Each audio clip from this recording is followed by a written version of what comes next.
راح نشارك معكم الدوارة ولا أيضا البكبوكة كما معروفة في بعض مناطق الوطن الحبيب. طبق تقليدي يعني نديروه في الأعراس ولا في الأيام الشتوية كما هذه الأيام تاع الشتاء والثلوج. إن شاء الله تكون أمطار وثلوج خير علينا وعليكم إن شاء الله يا ربي. راح نعطيكم أسراري اللي نعتمدها باش تجيني بنينة بنينة. واش راح نحتاجو في الدواره تاعنا؟ نحتاجو بصله، طماطم، ثوم، حمص. بالنسبه للتوابل عندنا فلفل كحل، كزبر، فلفل حمار يكون حار، ملح، كرافس، معدنوس مقطع رقيق رقيق، حبه جنبو، وبيان سور الزيت والطماطم. هذو هما المكونات اللي نحتاجوهم في الدواره نتاعنا. نروحوا للكرشه تاعي. انا هنا كنت نطويتها، نظفتها مليح مليح وقطعتها.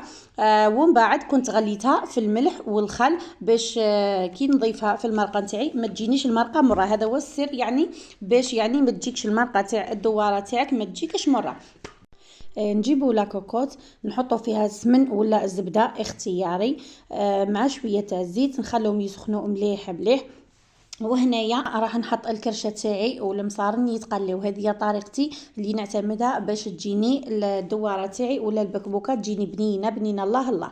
يعني البنه كامل كامل تكون في التقليه تاعها. كل ما تكون تقليه مليحه، تقلي اللحم تاعك ولا الدواره تاعك مليح مليح قد ما تجيك بنينه بنينه. وهنايا بعد ما تقليت نخليها تتقلي لي مليح مليح. راح نضيف لها التوابل اللي كنت اهدرت عليهم، ومعاهم جوج ورقات تاع الرد. راح نخلي كل شيء يتقلع في بعضه حوالي 5 دقائق باش لي زيبيس تطلق لي البنه نتاعها. وراح نضيف لها المكعب تاع الجامبو ونخلي كلش يتقلع في بعضه مليح مليح.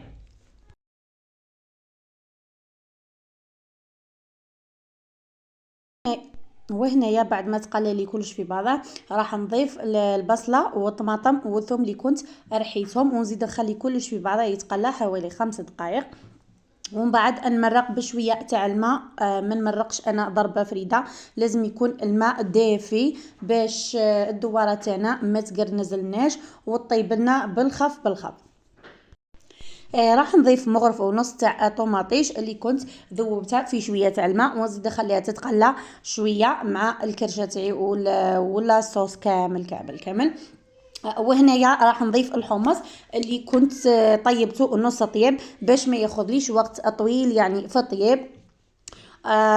بزمان ما هزت لي الغليه راح نمرق كلش بالماء دافي باش تطيب لي ليه وما تاخذليش وقت اطول. راح نسكر لا كوكوط ونخليها تطيب حوالي ساعه ساعه ونص.